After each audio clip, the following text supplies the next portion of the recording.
3.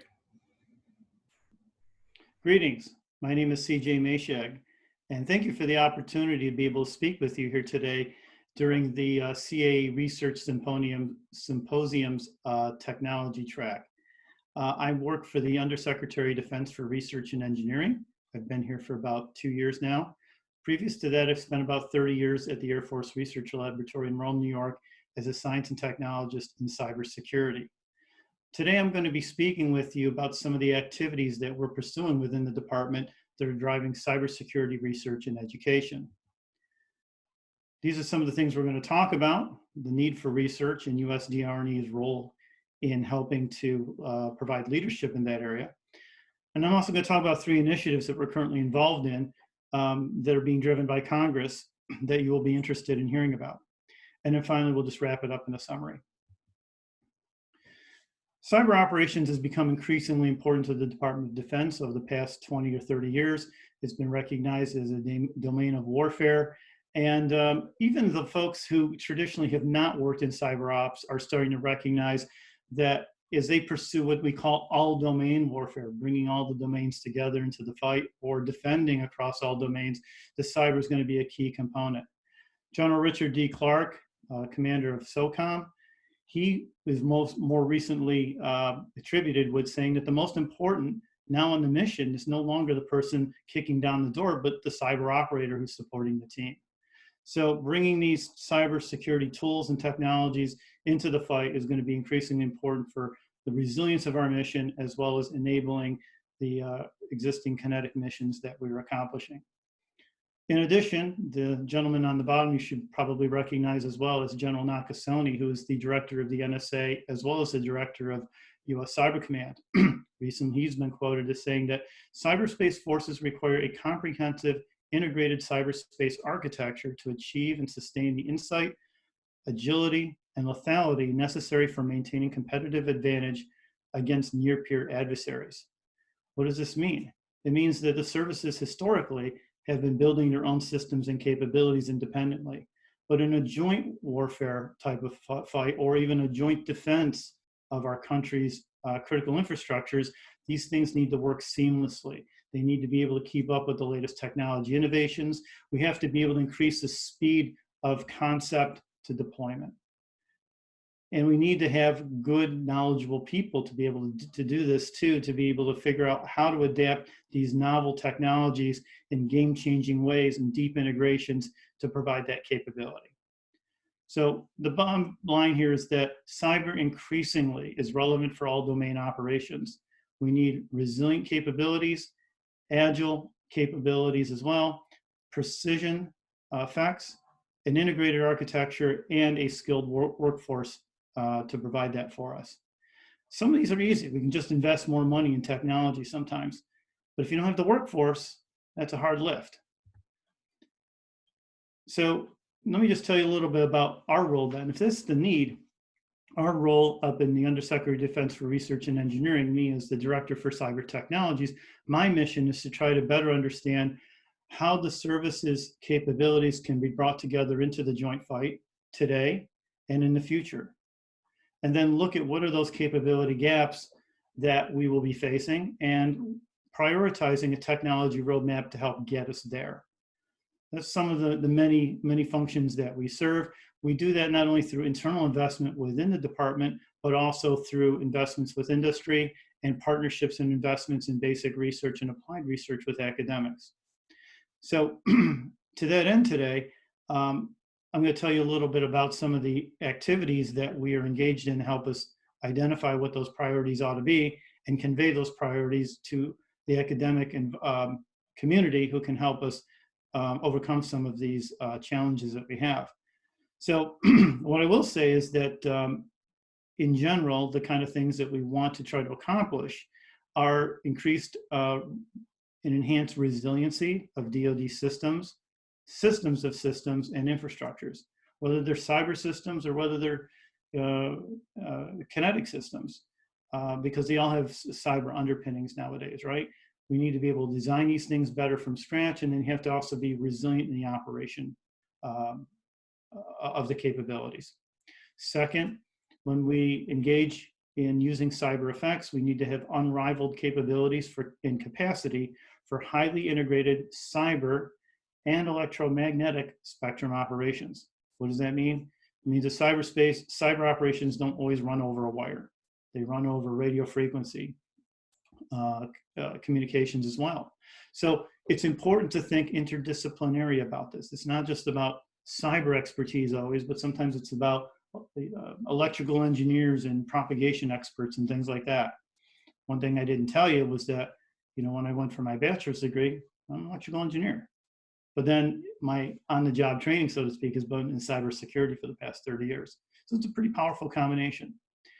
And this is the kind of thing that we're going to be looking for in some of the academic programs of the future coming out of the CAEs. And I'll get to that in some of the following charts.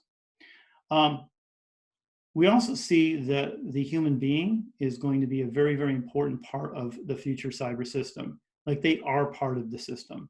They are part of the machinery that perceives what's going on in cyberspace, helps develop courses of action, and helps direct those courses of action based on what they see. So having that overmatching cyber and electromagnetic expertise in the right interfaces and training and education for these people is definitely crucial for their success as operators or as researchers in the DoD.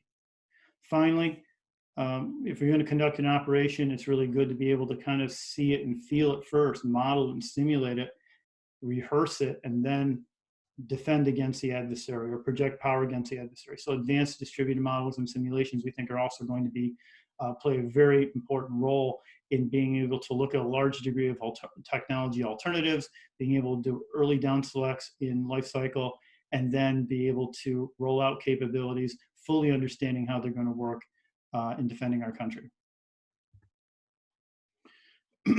So one of these activities that we are engaged in right now to help us better understand the science and technology priorities of the future is what we call the National Defense Authorization Act FY20 Section 257 Cyber S&T Roadmap. The short version is it's the 25-year Cyber S&T Roadmap. That's what we're working on. The Congress said that we're going to do it under this section, so this is what we title it. So the goal of this is to develop a roadmap for science and technology activities of the Department of Defense to support the development of cyber capabilities to meet department needs and missions. What are we going to be doing? We're going to be taking a look at the missions today as we understand them best. Then we're going to try to picture, well, what would the DoD's mission be in the world environment 5 years from now, 10 years from now, and 20 years from now? What kind of capabilities would we need? How would technology advancements change the way we see the world? Think about this. 25 years ago, we were using Windows 95. We were using iPhone. We weren't using iPhones. There was no such thing as social media. Think how much the world has changed. This is the challenge in trying to think really long about the future. So we're going to try to develop those scenarios and those future views, and then perform a gap analysis at the 5, 10, and 15-year timeframes or 20-year timeframes, and develop a priority technology list, priority technology areas, and we're going to be sharing these areas with DoD, industry, and academia. The report that we're publishing is going to be available in the spring 2021 timeframe, and it'll be publicly releasable for academia to look at and better understand DoD's needs in S&T. So that's the plan for developing the priority investments. There's another activity that we're working on called Cyber Institutes, and that's under Section 1640 of the FY19 NDAA. The goal of that effort is to increase the pool and expertise of future cyber leaders, including civilians and cadets from traditionally underrepresented groups, to meet the DoD's future cyber workforce demands. So we have a number of what we call ROTC type programs. Okay, maybe some of you remember the C-SCORE program, right? So looking at cyber and looking at electromagnetic spectrum research challenges and focusing ROTC cadets on meaningful research that leads to helping solve current and future operational problems within the DoD. And the idea is that when the ROTC cadets graduate, they can go work for the sponsors of these research problems, and they're effective in their job on day one. Well, there's only so many ROTC cadets. What could we do to expand that pool to civilians or non-commissioned ROTC cadets? And that's really what this program is about, building on that foundation of C-SCORE. So we're calling the program Viceroy, Virtual Institutes for Cyber and Electromagnetic Spectrum Research and Employ. The approach is that we got $10 million in FY20 to stand up these cyber institutes. And it's going to be this program is going to be administered through a partnership intermediary agreement, or PIA, who we've given the money to. They're going to be sending out a call for proposals out to academia, probably later here in November or early December at the latest. Universities will be pairing up with others to form a consortium of 2 or more institutes. And the idea is the institutes should be pairing up in a way that they have complementary technology capabilities or infrastructure, or a good combination of diversity or local resources, test beds and things like that, for real data and so forth that they can use in the classroom, and also for student employment experiences. So these could be some potential factors in building a good, strong consortium. At least one of the members needs to be an NSA R1 institution. At least one of the members needs to be an ROTC institution. The idea here is that when these is built, we'll also be looking very strongly in partnerships with HBCU, and MI, and other under-resourced institutions. And then when we think about awarding these, which is only going to be a limited number of awards, we're going to be looking at the CAE regions in the United States, and probably with this $10 million, we'll probably be awarding somewhere between 2 to 4 institutes, probably 2 in January, probably 2 in May, but no more than 1 from each one of the geographical CAE regions. That is the strategy at this point. A consortium, the idea behind it is that it would possibly be topical, like critical infrastructure security technology, or ground vehicle or air vehicle security technology, those kind of things. And when they partner, the idea is that there would be a heavy research focus. There would be partnership with 1 or more DoD sponsors, like Cyber Command, like the Air Force, Army, Navy. And they would help provide research topic areas and context for the research. And then universities would pursue the research, and the students who are involved in it would be in civilian ROTC teams, and they would work together. And then at winter or summer break time, there'd be internships available at the sponsor DoD organization, for which the students can then come visit. They'll have clearances already when they show up, and they'll be continuing or applying the research they've done in the school.